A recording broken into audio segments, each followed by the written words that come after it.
أعوذ بالله من الشيطان الرجيم. بسم الله الرحمن الرحيم.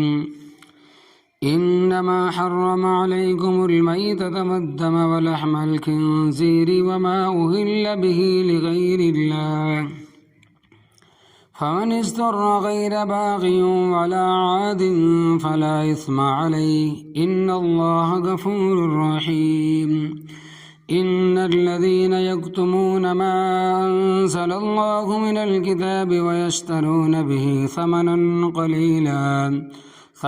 قليلا أولئك ما يأكلون في بطونهم إلا النار ولا يكلمهم الله يوم القيامة ولا يزكيهم ولهم عذاب أليم. أولئك الذين اشتروا الضلالة بالهدى والعذاب بالمغفرة فما أصبرهم على النار ذلك بأن الله نزل الكتاب بالحق وإن الذين اختلفوا في الكتاب لفي شقاق بعيد. ترجمہ: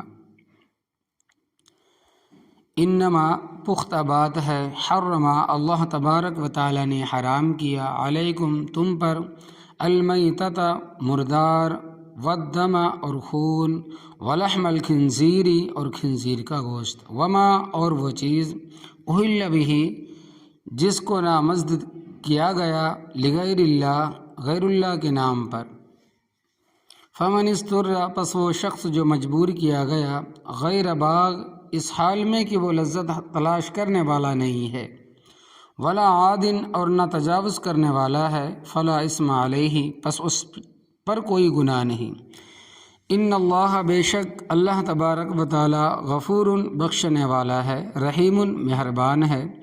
ان الذین بے شک وہ لوگ، یکتمون جو چھپاتے ہیں، ما اس چیز کو، انزل اللہ جو اللہ تبارک و تعالی نے نازل کی ہے، من الکتابی کتاب میں، وَيَشْتَرُونَ بِهِ اور حاصل کرتے ہیں اس کے ذریعے، ثمناً قلیلاً قیمت تھوڑی، اولئک وہ لوگ، ما یاکلون فی بطونہم نہیں کھاتے اپنے پیٹوں میں، الا النار مگر آگ، ولا یکلمہم اللہ اور نہیں کلام کرے گا اللہ تبارک و تعالی ان سے، یوم القیامتی قیامت والے دن، ولا یزکیہم اور نہ ان کو گناہوں سے پاک صاف کرے گا، وَلَهُمْ عَذَابٌ عَلِيمٌ اور ان کے لیے عذاب ہوگا دردناک. اولئک الذین وہ لوگ ہیں، اشتروا الضلالہ جنہوں نے خرید لی گمراہی، بالہدی ہدایت کے بدلے، والعذاب بالمغفرہ اور عذاب خرید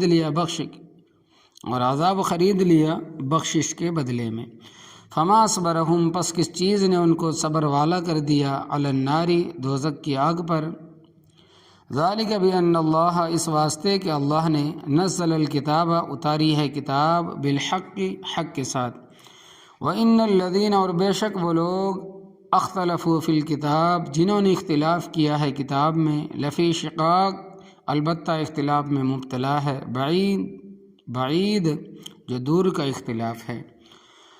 حضرت صلی اللہ علیہ وسلم کو جب اللہ تبارک و تعالیٰ کی طرف سے نبوت ملی اور رسالت ملی، اس وقت عرب میں بہت ساری خرابیاں تھیں. یہاں سے تم اندازہ لگاؤ، وہ بیت اللہ جو حضرت ابراہیم اور حضرت اسماعیل علیہ السلام نے خالص اللہ تبارک و تعالیٰ کے لیے بنایا تھا، اس کے اندر اور باہر 360 بت تھے جن کی عبادت ہوتی تھی. قمری اعتبار سے سال کے تقریباً 360 دن ہے. یہ ہر روز نئے الہ کی عبادت کرتے، نئے خدا کی عبادت کرتے تھے، آج اس کی اور کل اس کی.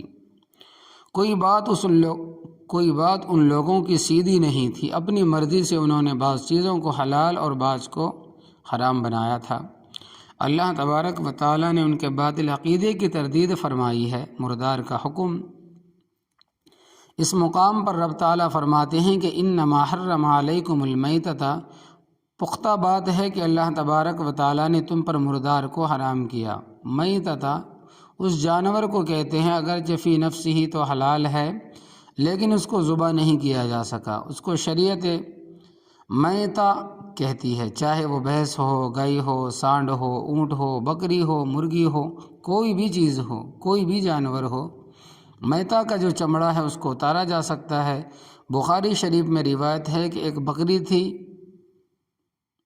موٹی تازی، اچانک مر گئی، مردار ہو گئی، اس کو لوگ کھینچ کر دور پھینکنے کے لیے جا رہے تھے۔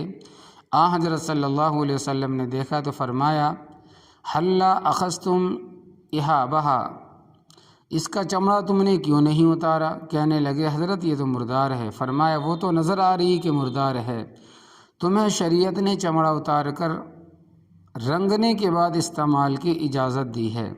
والدم، اور خون حرام ہے۔ اس مقام پر خون کی تصریح نہیں ہے، 8ویں پارے میں آئے گا کہ دمم مسفوحن، وہ خون جو جانور کو ذبح کرتے وقت نکلتا ہے حرام ہے، اس کو اندرونی طور پر بھی اور بیرونی طور پر بھی استعمال کرنا درست نہیں ہے۔ بعض جاہل قسم کے لوگ خرگوش کے اس خون کو ذبح کرتے وقت نکلتا ہے، خرگوش کے اس خون کو جو ذبح کرتے وقت نکلتا ہے بچوں کی بیماری کے لیے استعمال کرتے ہیں، وہ حرام ہے۔ اور جو چیز قطعی حرام ہے اس کو استعمال کرنے کی اجازت نہیں ہے، نہ بدن پر لگانے کی اجازت ہے اور نہ ہی کھانے کی اجازت ہے۔ ولحم الخنزیر، اور خنزیر کا گوشت، گوشت کی تخصیص اس واسطے کے اوپر کا ذکر ہے کہ کلوا من الطیبات، کھانے پینے کا ذکر ہے اور کھایا گوشت جاتا ہے، اور چمڑا ہڈی نہیں کھائی جاتی، بال نہیں کھائے جاتے۔ ورنہ خنزیر کے بارے میں دوسرے مقام پر ہے انہ رجس، خنزیر نجس العین ہے، پلید ہے، ناپاک ہے، اس کا چمڑا، اس کے بال، اس کی ہڈیاں کسی شے کے استعمال کی اجازت نہیں ہے۔ وما اہل بہ، اور وہ چیز رب نے حرام فرمائی جس کو نامزد کیا گیا ہو، لغیر اللہ، غیر اللہ کے تقرب کے لیے، غیر اللہ کی تعظیم کی خاطر جس کو متعین کر دیا گیا ہو، وہ بھی حرام ہے۔ عقیقہ مستحب ہے۔ یہاں پر ذرا اچھی طرح سمجھنا، بعض اہل بدعت شور ڈالتے ہیں، ہنگامہ مچاتے ہیں اور بات کو صاف نہیں ہونے دیتے۔ عقیقہ مستحب ہے اور وہ پیدائش کے بعد 7ویں دن ہے، نہ ہو سکے تو 14ویں دن، پھر بھی نہ ہو سکے تو 21ویں دن، یہ حدیث کے الفاظ ہیں۔ اور اگر کسی وجہ سے 21ویں دن بھی نہ ہو سکے تو جس دن بچہ پیدا ہوا ہو اس دن سے 1 دن پہلے کر لے، گویا کہ 7واں دن ہوگا۔ مثلا جمعہ کو پیدا ہوا ہو تو جمعرات کو کر لے، اور اگر جمعرات کو پیدا ہوا ہو تو بدھ کو کر لے، اگر بدھ کو پیدا ہوا ہو تو منگل کو کر لے۔ تو ایک ہے عقیقے کا بکرا بکری، اگر لڑکا ہے تو اس کی طرف سے 2 اور اگر لڑکی ہے تو 1 دینا ہے۔ حدیث پاک میں آتا ہے کہ ذکرانن کانا او اناسن، کہ نر ہوں یا مادہ، اس کا کوئی فرق نہیں ہے، البتہ عقیقے کے لیے وہ جانور جائز ہے جس کی قربانی جائز ہے۔ تو عقیقے کا مسئلہ خود شریعت نے بتایا ہے، صاحب نصاب کے لیے، جو صاحب نصاب نہیں ہے اس کے لیے کوئی عقیقہ نہیں ہے، اور ہے بھی مستحب، فرض نہیں ہے، واجب نہیں ہے، سنت موقدہ نہیں ہے، ولیمہ سنت ہے۔ اسی طرح ولیمے پر بکرا بکری ذبح کرنا، یہ بھی خود شریعت نے بتایا ہے۔ عبد الرحمن بن عوف عشرہ مبشرہ میں سے ایک جلیل القدر صحابی ہے، انہوں نے شادی کی اور اس وقت لوگ دولہے کے کپڑے پر رنگ لگا دیتے تھے، اور اسلام نے اس کو منع فرما دیا۔ یہ غیر مسلموں کا کام ہے، فعل ہے۔ جس طرح گڈیاں پتنگیں اڑانا ہندوؤں کا فعل ہے، یعنی کہ جو پتنگیں ہیں، جو گڈی بھی بولتے ہندی میں، اڑانا ہندوؤں کا کام ہے، مگر آج کل مسلمان اس میں بڑھ چڑھ کر حصہ لیتے، لاکھوں کروڑوں روپے ضائع کر دیتے، اور اگر یہ پیسے کسی اچھی جگہ لگائیں تو کیسا اچھا ہوگا، مگر یہ رسمیں ان کے رگ و ریشہ میں سرایت کر چکی ہے اور ماں باپ بھی منع نہیں کرتے۔ حالانکہ گرتے بھی ہے، مرتے بھی ہے، لنگڑے لولے بھی ہوتے، مگر چھوڑتے پھر بھی نہیں، صرف بچوں کے پیار کو سامنے رکھتے ہیں۔ ایسے موقع پر تھپڑ مارو، جو پتنگیں مانگے یا اس کو اڑائے اس میں نرمی نہ کرو۔ تو خیر، آپ صلی اللہ علیہ وسلم نے حضرت عبد الرحمن بن عوف رضی اللہ تعالیٰ عنہ کے کپڑے پر رنگ دیکھا تو فرمایا تو نے شادی کی ہے؟ انہوں نے کہا کہ حضرت جی ہاں۔ فرمایا کہ اولم ولو بشات، ولیمہ کر، چاہے بکری ذبح کر کے کھلاوے۔ یہ بخاری شریف کی روایت ہے۔ تو ولیمے کا بکرا بکری اور ولیمے کے بارے میں بعض فرماتے ہیں کہ سنت موقدہ ہے، بعض کہتے ہیں کہ مستحب ہے، مگر اپنی حیثیت کے مطابق۔ ایک موقع پر حضرت صلی اللہ علیہ وسلم نے کھجوریں اور ستو سامنے رکھ دی اور فرمایا میں نے صفیہ رضی اللہ تعالی عنہا کے ساتھ شادی کی اور یہ ولیمہ ہے، تو ولیمے کے لیے دیگیں چڑھانا کوئی ضروری نہیں ہے، چائے پلا دے ولیمہ ہو گیا، مٹھائی کھلا دے ولیمہ ہو گیا، زیادہ کر سکتا ہے تو زیادہ کر لے، اور محتاط تو زیادہ کر سکتا ہے تو زیادہ کر لے۔ محتاط فتویٰ جو ہے وہ سنت ہے، فرض واجب نہیں ہے، نہ فرض ہے نہ واجب ہے بلکہ سنت ہے۔ نہ کرنے والا گنہگار نہیں ہوتا۔ اور قربانی بھی شریعت کا مسئلہ ہے، اس میں یہ ہے کہ نامزد ہوگا، قربانی کا بکرا اور عقیقے کا بکرا ہے، ولیمے کا یہ بکرا ہے۔ اور قربانی بھی شریعت کا مسئلہ ہے، اس میں یہ ہے کہ نامزد ہوگا کہ قربانی کا بکرا ہے اور یہ عقیقے کا بکرا، یہ ولیمے کا بکرا ہے۔ تو غیر اللہ کے نام پر ذبح شدہ حرام ہے۔ اس مقام پر جس چیز کا ذکر ہے وہ یہ ہے کہ کوئی کسی بزرگ کے نام پر بکرا، چھترا، کوئی شے بھی ہو، متعین کر دیتا ہے کہ یہ فلاں بزرگ کے واسطے ہے، اس کی قبر پر چڑھاوا چڑھے گا، وہاں مجاور کھائیں گے، اور ایسا کرنے سے میرے کاروبار میں برکت ہوگی، نہ کروں گا تو مجھے نقصان پہنچے گا۔ یہ ہے نامزد کرنے کا معنی، اور اس معنی میں جو چیز بھی نامزد کی گئی وہ حرام ہے۔ شاہ عبدالعزیز محدث دہلوی رحمۃ اللہ علیہ اپنی تفسیر عزیزی اور فتاوی عزیزی میں تصریح کرتے ہیں کہ اگر کوئی شخص غیر اللہ کے نام پر بکرا، چھترا، اونٹ وغیرہ کوئی جانور نامزد کرتا ہے اور ذبح کرتے وقت کہتا ہے بسم اللہ اللہ اکبر، تو وہ جانور حلال نہیں ہوگا، کیونکہ غیر اللہ کے نام پر اسے متعین کر دیا گیا ہے۔ تو بسم اللہ اللہ اکبر سے وہ حلال نہیں ہوگا۔ ایسے ہی حلال نہیں ہوتا جیسے کوئی شخص خنزیر پر پڑھے بسم اللہ اکبر، تو خنزیر حلال تو نہیں ہوتا۔ یہ مسئلہ شاہ عبدالعزیز رحمۃ اللہ علیہ بہت سارے فقہا نے بیان فرمایا ہے۔ تفسیر کبیر امام فخر الدین رازی رحمۃ اللہ علیہ کی اور تفسیر نیشا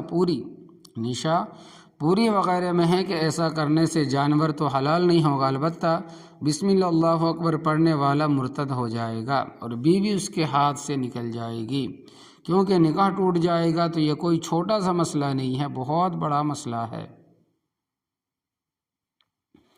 ہاں، ایصال ثواب درست ہے، اور ایصال ثواب کا مسئلہ یہ ہے کہ کوئی آدمی کوئی جانور اللہ تبارک و تعالیٰ کی رضا کے لیے ذبح کرتا ہے اور اس کا ثواب کسی کو پہنچاتا ہے، تو اس میں کوئی کلام نہیں ہے، یہ صحیح ہے، اس میں اپنے کام کا کوئی دخل نہیں ہوتا۔ اگر ایسا کروں گا تو یہ کام ہو جائے گا، اگر نہ کیا تو نقصان ہو جائے گا۔ اسی طرح دیکھو، جب کوئی باہر سے بادشاہ آتا ہے یا کوئی بڑا آدمی آتا ہے تو اس کو توپوں کی سلامی دیتے ہیں، جی 31 توپوں کی سلامی ہے، 21 کی سلامی ہوئی۔ پہلے زمانے میں اس طرح کرتے تھے۔ اگر کوئی بڑا آتا تو شہر سے باہر جا کر بہت سارے بکرا ذبح کرتے تھے اس کی آمد کی خوشی میں۔ فقہاء کرام رحمۃ اللہ علیہ نے تصریح فرمائی ہے کہ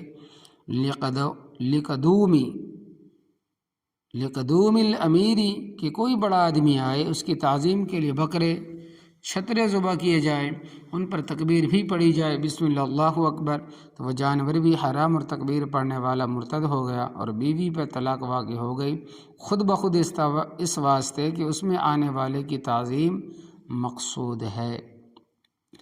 مہمانی ٹھیک ہے، اس کے لیے جو چاہو ذبح کرو، مرغا ذبح کرو، بچھڑا ذبح کرو۔ ابراہیم علیہ السلام نے بچھڑا ذبح کیا تھا، وہ تو مہمان کی مہمانی ہے۔ ایک یہ ہے کہ اس کی تعظیم کی خاطر ذبح کیا جائے تو وہ حرام ہے، اور بکرا چھترا ہی نہیں۔ شاہ عبدالعزیز محدث دہلوی رحمۃ اللہ علیہ فرماتے ہیں کہ معقولات و مشروبات و ملبوسات ہمیں حکم دارند، تمہ کھانے اور پینے کی چیزیں، دودھ، مٹھائی وغیرہ سب پہننے کی چیزیں یہی حکم رکھتے ہیں۔ کھانے کی بھی، پینے کی بھی اور پہننے کی بھی چیزیں یہ حکم رکھتی ہے۔ لوگ عموماً 11ویں دیتے ہیں، اس کی خاصی تفصیل اور میں نے اپنی فرماتے ہیں کہ سرفراز احمد رحمۃ اللہ علیہ فرماتے ہیں کہ میں نے اپنی کتاب تنقید متین میں اس پر خاصی بحث کی۔ اگر کوئی شخص اس ارادے سے 11ویں پکا کر دیتا ہے کہ حضرت شیخ عبدالقادر رحمۃ اللہ علیہ بزرگ ہے، ان کی بزرگی میں کوئی شک نہیں، یا ان کو ثواب پہنچے، اگر اس ارادے سے دیتا ہے تو پھر تو بدعت ہے۔ اور بدعت اس واسطے ہے کہ اور بھی تو بزرگ ہیں، ان کو کیوں نہیں بھیجتا؟ پھر 11ویں اپنے باپ کی کیوں نہیں کرتا؟ ماں کی کیوں نہیں کرتا جن کے روزے رہ گئے ہیں؟ شیخ عبد القادر جیلانی رحمۃ اللہ علیہ کو ہماری نیکیوں کی کیا ضرورت ہے؟ وہ تو اتنے امیر ہے کہ اگر ان کی نیکیاں تقسیم کی جائے تو کئی ضلع بخشے جائیں گے۔ پھر 11ویں کی تخصیص کیوں ہے؟ پھر پہلے یا بعد میں کیوں نہیں کرتے؟ تنقید متین انہوں نے پڑھی اور تم سے زیادہ میری کتابی مخالف پڑھتے ہیں، تو انہوں نے اس طرح کیا کہ اب وہ لوگ 11ویں کی جگہ 12ویں کر لیتے ہیں، اور کہیں 13ویں کر لیتے، اور کسی جگہ 14ویں کر لیتے، اور کسی جگہ 15ویں کر لیتے۔ ہمیں ٹرخانے کے لیے دیکھو کہ ہم نے تاریخ بدلتی ہے، تو پھر میں نے 4تھے ایڈیشن میں لکھا کہ ایسا تم نے ہمارے لیے نہیں کیا بلکہ اپنے پیٹ کے لیے کیا ہے، کیونکہ 11ویں تاریخ کی ساری جلیبیاں تو پیٹ میں نہیں آتی، اس واسطے کہیں 11ویں، کہیں 12ویں، کہیں 13ویں، کہیں 14ویں رکھ کر کھانے کا سلسلہ لمبا کیا ہے۔ کہیں دھوکہ نہیں دے سکتے، ہمیں دھوکہ نہیں دے سکتے۔ تو اگر یہ ایصال ثواب کے لیے ہے تو بدعت ہے، ورنہ سارے بزرگوں کے لیے کرو اور روزانہ کرو، اور اگر مطلب یہ ہے کہ میں دوں گا تو میرے کاروبار میں برکت ہوگی اور میری تجارت ضرور چمکے گی، بچے ٹھیک رہیں گے، بیماری نہیں آئے گی، جانور ٹھیک رہیں گے، اور اگر نہ دوں گا تو نقصان ہوگا۔ اگر اس ارادے سے کرتا ہے تو 11ویں دینے والا پکا کافر، اس کی بیوی کو طلاق ہو گئی، مسئلہ صاف ہے، تو غیر اللہ کے نام پر کوئی چیز دینی ہے وہ حرام ہے۔ فمن استر، جو شخص مجبور کیا گیا، غیر باغی ولا عاد، وہ لذت بھی نہیں تلاش کرتا، تجاوز بھی نہیں کرتا، فلا اسم علیہ، تو اس پر کوئی گناہ نہیں۔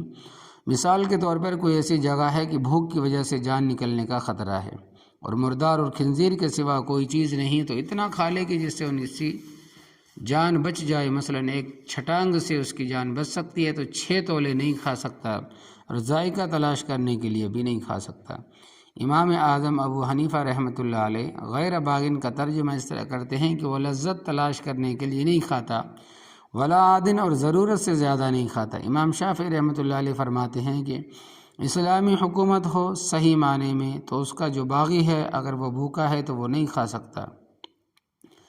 عادن کا معنی جو گناہ کے سفر پر جا رہا ہے، مثلا چوری ڈاکے کے لیے جا رہا ہے تو یہ سفر معصیت کے لیے ہے، بھوکا ہونے کے باوجود نہیں کھا سکتا، پھر اگر مجبور ہے اور نہ کھائے مر جائے گا تو گنہگار ہوگا، کیونکہ رب تعالیٰ نے اجازت دی اور اس نے رب کی اجازت کو قبول نہیں کیا۔